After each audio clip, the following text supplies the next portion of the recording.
नमस्कार, मैं हूं पीएस त्रिपाठी और आप देख रहे हैं हमारा विशेष कार्यक्रम सितारे हमारे। आप सभी दर्शकों का इस कार्यक्रम में स्वागत है। दोस्तों, आज हम बात करेंगे पंचांगी व्रत त्योहार की और साथ ही हम आपको आपका राशिफल भी बताएंगे। आज शरद पूर्णिमा में है। आज शरद पूर्णिमा है और कहते हैं कि आज अमृत की बारिश होगी। तो आज शरद पूर्णिमा में क्या करना चाहिए, अमृत की बारिश होगी या नहीं, अगर होगी तो कैसे हम अपने जीवन को अमर बना सकें, इस पर चर्चा होगी। इसके अलावा आपके फोन कॉल्स होंगे, आप सीधे फोन करके अपने प्रश्न पूछ सकते हैं। हमारा फोन नंबर है 0771400877। अब से आधे घंटे तक लगातार ये फोन लाइन खुली रहेगी और हमें आपके फोन का इंतजार रहेगा। तो चलिए कार्यक्रम की शुरुआत करते हैं और जानते हैं आज का पंचांग। आज शुभ संवत 2077 1942 सूर्य दक्षिणायन का आश्विन महीने के शुक्ल पक्ष की चतुर्दशी तिथि है और दिन शुक्रवार। आज चतुर्दशी शाम को 5:46 तक शुक्रवार का दिन है और आज रेवती नक्षत्र होंगे दोपहर 2:47 तक। आज चंद्रमा मीन राशि में होंगे। आज का राहु काल दिन को 10:22 से 11:47 तक होगा। तो दोस्तों, ये तो था पंचांग और अब बात करते हैं शरद पूर्णिमा की। कहते हैं शरद पूर्णिमा को अमृत की वर्षा होती है। शायद इसी दिन इसे कोजागरी का, पूर्णिमा का या रास पूर्णिमा का व्रत भी कहते हैं। कहते हैं कि इसी दिन भगवान कृष्ण ने रास रचाई थी गोपिकाओं के साथ आनंद वन में। सनातन के अनुसार आश्विन महीने के शुक्ल पक्ष की पूर्णिमा को मनाया जाता है ये कोजागरी या शरद पूर्णिमा। ज्योतिष के नजरिए से अगर देखें तो पूरे साल में केवल यही एक दिन है जिसमें चंद्रमा अपनी 16 कलाओं से परिपूर्ण होता है। मान्यता यह है कि इस रात की चंद्रमा की किरणें अमृत की वर्षा कराती हैं। तभी इसी दिन खीर बनाकर रात भर चांदनी में रखा जाता था। इस दिन तांबे या सोने में से बनी हुई लक्ष्मी की प्रतिमा को कपड़े से ढक करके उनकी विधिवत पूजा की जाती थी। रात्रि जागरण होता था, महालक्ष्मी के मंत्र का जप होता था और घी से बनी हुई खीर। अब आप सोचते होंगे घी से कैसे खीर बनती है, तो घी से बनी हुई खीर बर्तन में रख करके चांदनी रात में अमृत की वर्षा स्वीकारते हैं और उसके बाद चांद की रोशनी में रखी हुई खीर का देवी लक्ष्मी को भोग लगाते हैं और फिर बांट देते हैं। इसी से कहते हैं कि अमरता मिलती है। इसी से सभी प्रकार के रोग दोषों की निवृत्ति होती है। इसी से सभी प्रकार की सिद्धियां मिलती हैं। अगले दिन माता लक्ष्मी का फिर से पूजन किया जाता है और फिर व्रत का पारण किया जाता है। शरद पूर्णिमा की तिथि और शुभ मुहूर्त का समय हम आपको बताए देते हैं। आज यानी 30 अक्टूबर को शाम 4:56 से पूर्णिमा तिथि का आरंभ होगा। मतलब आज चतुर्दशी है और शाम को 4:56 से पूर्णिमा प्रारंभ होगी।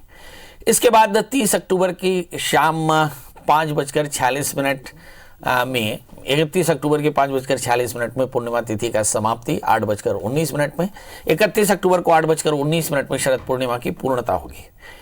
तो अब कैसे शरद पूर्णिमा के दिन पूजा करें, तो सबसे पहले तो जल्दी से उठ जाएं, सूर्योदय से पहले उठ करके स्नान करें। स्नान करके भगवान सूर्य को अर्घ दें, हाथ में जल लेकर संकल्प करें कि आज मैं अमुक नाम वाला, अमुक नाम वाली अपने सभी परिवार के कल्याण के हेतु से या अपनी मनोकामनाओं की पूर्णता के हेतु से शरद पूर्णिमा का व्रत करूंगी। ऐसा संकल्प करके और सुंदर घर के मंदिर में घी का दीपक जलाए। इसके बाद सभी देवताओं की, इष्ट देवताओं की पूजा करें। इसके बाद भगवान इंद्र और माता लक्ष्मी की पूजा करें। धूप दीप नैवेद्य षोडशोपचार से भगवती का पूजन करने के बाद संध्या के समय लक्ष्मी जी की पूजा और आरती करें।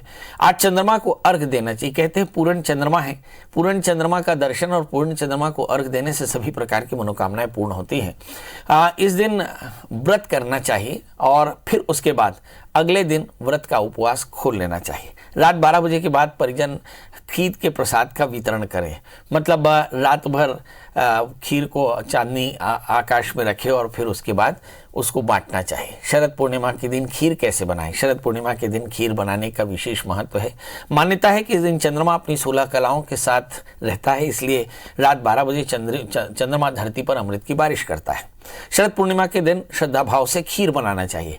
जाहिर है कि खीर दूध की होती है और सुंदर उसमें केसर डाल करके चांद की रोशनी में ये बनाई जाती है और फिर चांद की रोशनी में रखी जाती है और फिर चांद की रोशनी में रख करके अमृत बारिश को लेकर के और फिर चंद्रोदय के समय भगवान चंद्रमा को अर्घ दे करके और फिर इसी का वितरण किया जाता है। तो कुल मिलाकर के चांद से अमृत की बारिश होती है। मुझे ऐसा लगता है कि ये बात किसी समय जरूर सही रही होगी, परंतु इन दिनों में हमने समाज में जितना पोल्यूशन फैलाया है, जितना धुआं फैलाया है, आजकल अगर आपने अपने छतों पर खीर रखी तो हो सकता है काली पड़ जाए। तो कोशिश करें जहाँ बहुत ज़्यादा पोल्यूशन हो वहाँ पर खीर आकाश में न रखें, वरना इस खीर पर अमृत की वर्षा हो ना हो, पोल्यूशन की वर्षा जरूर हो जाएगी। तो कोशिश करें, यदि आप चाहते हो कि अमृत की बारिश आपके खीर पर पड़े, तो इस पूरे एटमॉस्फेयर को साफ रखें और इसके लिए हमें धूल धुएं से बचना होगा। चलिए 12 राशियों का आप सफ़र शुरू करते हैं और जानते हैं मेष से लेकर मीन राशियों में कैसे अमृत की बारिश होगी। चलिए बात करते हैं मेष यानी और इसकी। इस राशि में हम देखते हैं कि समय चंद्रमा की स्थिति, चंद्रमा पहले मीन राशि में होंगे और फिर मेष राशि में होंगे। मेष राशि के चंद्रमा का मतलब है कि चतुर्थी चंद्रमा लग्न में हो, 12वें स्थान में मंगल। सेहत का ध्यान रखना होगा, परिवार को लेकर के थोड़ी चिंता करनी होगी। 8वें स्थान में केतु, यात्रा न करें तो अच्छा है। इस समय 10वें स्थान में शनि, भाग्य स्थान में बृहस्पति बताते हैं कि आज वास्तव में बारिश होगी, भाग्य की बारिश होगी, क्योंकि बृहस्पति भाग्येश होकर के भाग्य स्थान में और शनि दशमेश होकर 10वें स्थान में है। मतलब आज बहुत बढ़िया फायदा होने वाला है। बट इस राशि वाले जातकों के लिए परिवार की चिंता हो सकती है, शॉर्ट टर्म इन्वेस्टमेंट से बचना होगा। करना क्या चाहिए, तो इस राशि वाले जातकों के लिए लिखा कि आज शरद पूर्णिमा है। शरद पूर्णिमा के दिन भगवान नारायण की पूजा होनी चाहिए, इंद्र की पूजा होनी चाहिए। इसके अलावा आप भगवान शिव का भी पूजन करें, ओम नमः शिवाय इस मंत्र का जप करें, खीर चढ़ाएं और खीर बांटें तो आज का दिन बेहतर होगा। बात कर लेते हैं दोस्तों वृषभ यानी टॉरस की। इस राशि में लग्न में पड़े हुए हैं राहु। आप सोचते होंगे मैं मुस्कुरा क्यों रहा हूँ, इसलिए कि वास्तव में ये कोरोना काल में खीर की ज़रूरत है, उस अमृत की ज़रूरत है जिससे हम कोरोना से बच सके, जिससे हम अपने अंदर के भय को निकाल सकें। ये देखते हैं कि वृषभ राशि वाले जातकों के लिए अमृत कैसी रहेगी। लग्न में राहु पड़े हैं, थोड़ा सा भरम, थोड़ा सा गुस्सा। 11वें स्थान में इस समय चंद्रमा पड़े हैं, मतलब मन को लेकर के थोड़ी क्लांति होगी। 11वें स्थान में मंगल है, लाभ की स्थिति दिखाई पड़ेगी। बृहस्पति 8वें स्थान में है। रोज की तरह फिर से कहूँगा कि बेवजह विवादों से बचना होगा। भाग्य स्थान में शनि पड़े हैं, अवसर आपके पास में भी है। करना क्या चाहिए, अवसरों का इस्तेमाल करिए, सभी प्रकार की शॉर्ट टर्म इन्वेस्टमेंट से बच जाइए और कोशिश करें कि राहु के मंत्र का जप करें। आज भी भगवान शिव का पूजन करें और ओम नमः शिवाय इस मंत्र का जप करें। धतूरे का फूल भगवान में चढ़ाएं तो आज का दिन बेहतर होगा। अब बात कर लेते हैं दोस्तों मिथुन राशि की। इस राशि में 12वें स्थान में राहु पड़े हैं, मतलब आकस्मिक हानि की संभावनाएं बन सकती हैं। शनि 8वें स्थान में पड़े हैं, बेवजह की बात यहाँ से भी बचने होंगे। अब 7वें स्थान में पड़े हुए बृहस्पति जो बताते हैं कि बहुत अच्छे दोस्त हैं और चंद्रमा इस समय 11वें स्थान में लाभ की स्थिति है, संपत्ति का लाभ हो सकता है। मन थोड़ा सा क्लांत होगा क्योंकि चंद्रमा द्वितीय होकर के इस समय 11वें स्थान में है, मतलब निर्णय लेने में थोड़ी सी परेशानी हो सकती है। इस राशि वाले जातकों के लिए सलाह क्या है, गुरु मंत्र का जप करें, ओम गुरुर्भे नमः, और इसके बाद मीठे फलों का दान करें तो आज का दिन बेहतर होगा। बात कर लेते हैं दोस्तों कर्क यानी कैंसर की। इस राशि के स्वामी चंद्रमा मेष राशि में बैठे, पहले मीन राशि और फिर मेष राशि में। तो चंद्रमा लग्नेश होकर 10वें स्थान में हो तो सत्ता के साथ सरोकार बढ़िया रहता है, मगर वर्क प्लेस में थोड़ी सी अस्थिरता बनी रहती है। 7वें स्थान में शनि है, अच्छे दोस्त मिलेंगे, मगर कोरोना का भय बना रहेगा क्योंकि 6ठे स्थान में पड़े हुए बृहस्पति। विषयांतर करके मुझे ऐसा लगता है कि कोरोना का भय अभी भी बना रहना चाहिए, क्योंकि आज हेडलाइन लगी है कि जर्मनी जैसे यूरोपीय देशों में जो असावधानी बरती उसके कारण वहां अब लॉकडाउन शुरू हो रहा है। मतलब कोशिश करें कि हमें भी इस त्यौहार में अपने आप को सुरक्षित रखना होगा, बेवजह का पोल्यूशन ना करें, इस बात का विशेष ध्यान रखें।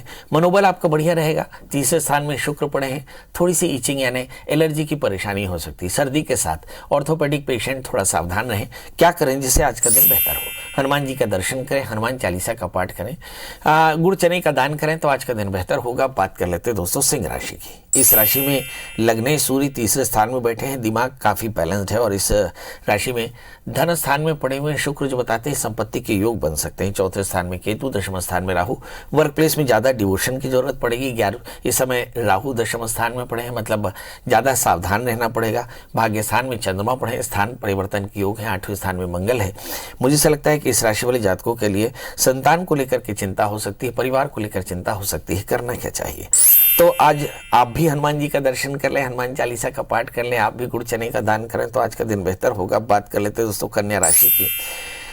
इस राशि में लग्न में शुक्र पड़े हैं। लग्न जब कभी भी लग्न में शुक्र नीचस्थ होकर के पड़े तो सबसे पहले सेहत का ध्यान रखें, खासकर कफ की परेशानी हो सकती है। दूसरा, धन स्थान में पड़े हुए सूर्य बुध संपत्ति के योग बेहतर होंगे। तीसरे स्थान में केतु, आपका टैलेंट काम आएगा। चौथे स्थान में बृहस्पति, भूमि वाहन मकान के योग। पांचवें स्थान में शनि, संतान को लेकर कुछ अच्छा। और सातवें स्थान में मंगल, दोस्तों का साथ मिलेगा। आठवें स्थान में चंद्रमा, यहाँ आकर रूटीन में थोड़े से तनाव में आ सकते हैं। भाग्य स्थान में राहु है। मुझे ऐसा लगता है कि इस कोरोना काल में जितनी भी आबादी है उस सब ने बड़ा संघर्ष किया, इसलिए कहना ठीक नहीं कि केवल कन्या राशि वालों के जीवन में उलझने हैं। उलझने कन्या राशि वाले जातकों के जीवन में भी हैं, उलझनों से लड़ना होगा। करें क्या? आज की राशि में लिखा है कि बृहस्पति के मंत्र का जप करें, चने की दाल का दान करें तो आज का दिन बेहतर होगा। बात कर लेते हैं दोस्तों तुला राशि की। इस राशि में नीच के सूर्य बुध के साथ बैठे, जिसका मतलब होता है हेल्थ के इश्यूज। हमारे बहुत सारे दर्शक जो एकेडमिक ज्योतिष के एकेडमिक इंटेंशन से हमारे इस कार्यक्रम को देखते हैं, उनके लिए एक छोटी सी टिप कि जब कभी भी ग्रह उच्च के हों, स्वग्रही हों तो जातक स्वस्थ होता है, और जब नीच के हों तो जातक अस्वस्थ होता है, मगर भौतिक तौर पर वह बहुत ज़्यादा समृद्ध होता है। ऐसा काटवे ने लिखा। तो नीच के सूर्य बुध के कारण इस राशि वाले जातक आर्थिक रूप से ठीक होंगे। धन स्थान में पड़े हुए केतु, आठवें स्थान में राहु, शॉर्ट टर्म इन्वेस्टमेंट या किसी प्रकार का विवाद बेहतर नहीं। तीसरे स्थान में बृहस्पति, बहुत अच्छी सदाशयता है। चौथे स्थान में शनि, सामाजिक प्रतिष्ठा मिलेगी और ये तब मिलेगी जब आप कुछ सत्कर्म करेंगे। सातवें स्थान में चंद्रमा है। कुछ लोगों की लव लाइफ की शुरुआत हो सकती है। वैसे भी शरद पूर्णिमा है, भावनाएं काफ़ी ज़्यादा तीव्र होंगी, इसलिए अपनी भावनाओं पर थोड़ा सा नियंत्रण भी रखना होगा। छठे स्थान में मंगल है, ऊर्जा सही जगह पर है। क्या करना चाहिए? ऊर्जा का सही इस्तेमाल करें, सेहत का ध्यान रखें। इसके अलावा आपको चाहिए कि भगवान शिव का पूजन करें, खीर का दान करें तो आज का दिन बेहतर होगा। बात कर लेते हैं दोस्तों वृश्चिक यानी स्कॉर्पियो की। इस राशि वाले जातकों के लिए देखते हैं कि लग्न में केतु है, सातवें स्थान में राहु है। खूब टैलेंट है और इस टैलेंट का सही इस्तेमाल करें। तीसरे स्थान में शनि है, इमोशंस ज़्यादा है। वैसे भी पूर्णिमा है तो मुझे ऐसा लगता है भावनाएं कुछ ज़्यादा होंगी इस समय। अगर हम पांचवें स्थान के मंगल को देखें तो ऐसा लगता है संतान को लेकर चिंता हो सकती है। छठे स्थान के चंद्रमा पड़े हैं जो बताते हैं कि भाग्य चंद्रमा छठे स्थान में हो तो ऋण रोग व्याधि शत्रुता की चिंता व्याप सकती है, मगर कुछ लोग अपने व्यापार को बढ़ाने के लिए लोन लेकर के अपने व्यापार का विस्तार कर सकते हैं। सातवें स्थान में राहु। दोस्तों का ख्याल करिएगा। लाइफ पार्टनर की सेहत का ध्यान रखिए। 11वें स्थान में शुक्र और 12वें स्थान में सूर्य बुध है। हेल्थ का ध्यान रखना होगा। रूटीन इनकम थोड़ी सी कम हो सकती है, परेशान ना हो, थोड़े दिनों में ठीक हो जाएगा। क्या करना चाहिए? राहु के मंत्र का जप करें और दत्तात्रेय कवच का पाठ करें, काली उड़द का दान करें तो आज का दिन बेहतर होगा। बात कर लेते हैं दोस्तों धनु राशि की। इस राशि में भी लग्न में बृहस्पति है, मतलब सेहत का ध्यान रखना होगा। ऐसे बोलते हैं कारकेश कारको भावनाश। बृहस्पति अगर केंद्र में बैठे तो केंद्राधिपति दोष देता है, ऐसा मानते हैं, मगर केंद्र में बृहस्पति बैठने का एक मतलब तो होता है कि जीवन सुरक्षित है।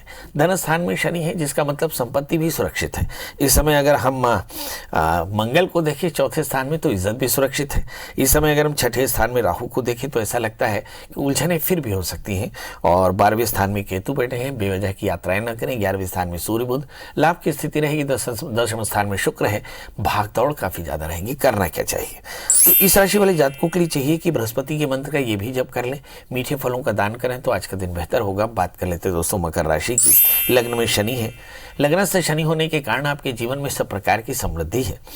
12वें स्थान में बृहस्पति, खर्च थोड़े से ज्यादा हो सकते, पर बृहस्पति का खर्च बहुत ज्यादा नहीं होता। न इसकी आय ज्यादा होती न खर्च ज्यादा होता, मगर खर्च थोड़ा ज्यादा है, यानी खर्च पर कंट्रोल किया जा सकता है। इस राशि वाले जातकों के लिए देखते हैं कि मीन राशि यानी तीसरे स्थान में मंगल पड़े हैं। आतुरता हो सकती है, एक्साइटमेंट हो सकता है, बचना होगा। चौथे स्थान में चंद्रमा, पारिवारिक कलह हो सकता है। 5वें स्थान में राहु, संतान को लेकर चिंता हो सकती है, होनी भी चाहिए। आत्मना जायते पुत्र, अपने आत्मा का एक अंश पुत्र होता है, संतान होती है, पुत्री भी होती है, तो ऐसी स्थिति में अपने बच्चों की चिंता करना जायज भी है। 11वें स्थान में केतु पड़े, ढेर सारे तरीकों से पैसा कमाया जा सकता है, मगर कायदे से पैसा कमाएं। 10वें स्थान में सूर्य बुध है। वर्क प्लेस में होल्ड अच्छा रहेगा। भाग्य स्थान में पड़े में शुक्र, बताते हैं कि बॉसेस की नाराजगी हो सकती है, थोड़ा सा विनम्र रहिएगा, क्योंकि लग्नस्थ शनि और तीसरे स्थान में मंगल के कारण वाणी का संयम हो सकता है। क्या करें? शनिश्चर मंत्र का जप करें, काले तिल का दान करें तो आज का दिन बेहतर होगा। अब बात कर लेते हैं दोस्तों कुंभ राशि की। इस राशि में शनि 12वें स्थान में है। आप लोग कहते हैं कि 7.5 शनि का ये पहला अढ़ैया है, मतलब थोड़ा सा पैनिक हो सकता है। खासकर कुंभ राशि में शनि का पहला अढ़ैया, शनि द्वादशीश होकर स्वग्रही होते हैं, यानी खर्च पर थोड़ा सा आधिक्य होता है, सेहत का ध्यान रखना होता है। खासकर 35 साल से ज्यादा जो हमारी तरह लोग हैं उन्हें थोड़ा सा आर्थोपेडिक पेन हो सकता है। 11वें स्थान में बृहस्पति है, लाभ की स्थिति मध्यम है। तो इस राशि में धन स्थान में मंगल, संपत्ति के योग बेहतर है। तीसरे स्थान में चंद्रमा, मन शांत होगा। चौथे स्थान में राहु है, परिवार को लेकर चिंता हो सकती है। और इस समय 8वें स्थान के शुक्र हैं, बहुत लाभ हो सकता है। और भाग्य भाग्य स्थान में पड़ेंगे, सूर्य बुध अवसर होंगे आपके पास। तो मतलब कुल मिलाकर के इस राशि वाले जातकों को सेहत और अपने परिवार का ध्यान रख रहे हैं। करें क्या?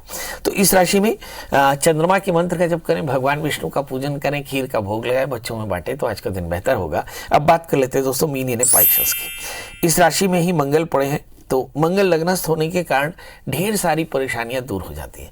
हम अपने कुछ मित्रों से चर्चा कर रहे थे, हमने कहा राहु के कष्टों का समाधान क्या? उन्होंने कहा आग। आग माने मंगल। जब कभी भी मंगल लग्न में हो तो इनके ऊपर में राहु का दोष कम लगता है या नहीं लगता, क्योंकि आग का आधिक्य होता है। तो लग्नस्थ मंगल के कारण जबरदस्त एनर्जी और इससे सारी परेशानियां दूर होंगी। इस समय अगर हम धन स्थान में पड़े हुए चंद्रमा को देखें, परिवार को लेकर थोड़ी चिंता। तीसरे स्थान में राहु, थोड़ा सा इनसिक्योरिटी हो सकती है, थोड़े से क्रिएटिव हो सकते हैं। सातवें स्थान में शुक्र, लाइफ पार्टनर के साथ प्रेशियस टाइम बिताएंगे, मगर लाइफ पार्टनर की सेहत या पार्टनर की सेहत अच्छी हो इस बात की गारंटी नहीं, क्योंकि सप्तमी 8वें स्थान में है।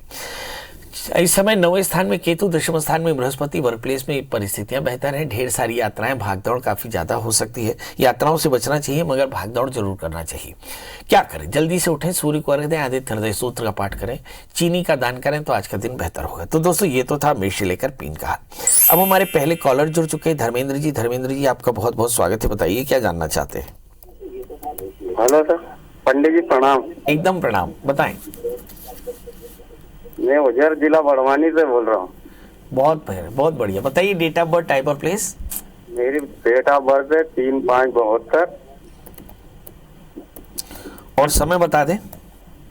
3 मई 1972। जन्म समय? जन्म समय पंडित जी नाम नहीं मेरे को बराबर कंफर्म नहीं। जो कंफर्म नहीं है वही बता दें। 6 बजे, 7 बजे, 8 बजे, सुबह, शाम? ये शाम का बार ये बराबर नहीं मालूम, पर मेरी आर्थिक स्थिति ठीक नहीं है और मेरी तबीयत भी एकदम नरम गरम रहती है। अच्छा, करते क्या हैं प्रभु? मैं अभी मेरे पास मैजिक है, गाड़ी चलाता हूँ।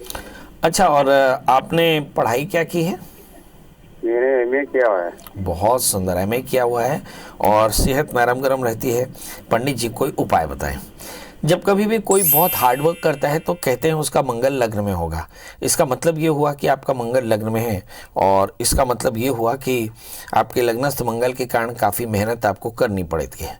मंगल के साथ में शुक्र है, थोड़ी सी एलर्जी की परेशानी हो सकती है। इस राशि वाले जातकों के लिए, खासकर आपके लिए क्या सावधानी रखनी चाहिए? लग्न में शुक्र भी है, मुझे से लगता है फाइनेंस को लेकर के थोड़ी परेशानी हमेशा बनी रहती है। शनि 12वें स्थान में है, यात्रा आपकी तकदीर है। लग्न में शुक्र है, मंगल है, मतलब ऊर्जा काफ़ी ज़्यादा है। सवाल है बृहस्पति स्वग्रही होकर बैठे धनु राशि में, मतलब आपकी न्यूनतम इनकम बढ़िया है। इस समय राहु आपकी जन्मांग में 8वें स्थान में, जिंदगी में फ्लक्चुएशंस बहुत ज़्यादा रही और राहु की महादशा 2016 से शुरू हो गई, मतलब 2016 से ही आप काफ़ी परेशान हैं। मगर इधर मुझे ऐसा लगता है कि नवंबर 2021 के पहले आपकी बहुत सारी कामनाएं पूरी हो जाएंगी। समय आपके लिए बेहतर है। क्या करना चाहिए? नित्य दत्तात्रेय कवच का पाठ करें, भगवान दत्तात्रेय की पूजा करें और काले तिल का दान किया करें, तो आपकी परेशानी दूर होगी जी। तो आज चर्चा कर रहे थे कि चांद से अमृत की बारिश होगी, और चांद से अमृत की बारिश होने के लिए मौसम का खुशगवार होना, साफ होना, एटमॉस्फेयर का बहुत ज़रूरी है। तो इस पूरे कोरोना काल में हालांकि प्रकृति ने आपको रोक करके और हवाओं को साफ तो किया, मगर आगे ये हवा साफ रहेगी ये आप तय करेंगे। कोशिश करेंगे कि जो परेशानियां बीते दिनों में पैदा हुई वो परेशानियां दोबारा ना हो। इसके लिए आप पेड़ लगाएंगे, तालाबों को साफ रखेंगे, आसपास के एटमॉस्फेयर को साफ रखेंगे और भगवान से ये दुआ करेंगे कि आपके समाज और आपके देश की स्थिति साफ हो, स्वच्छ हो। चलिए, कल फिर हाजिर होंगे आप किसी नए विषय के साथ। तब तक मुझे दी इजाजत। नमस्कार।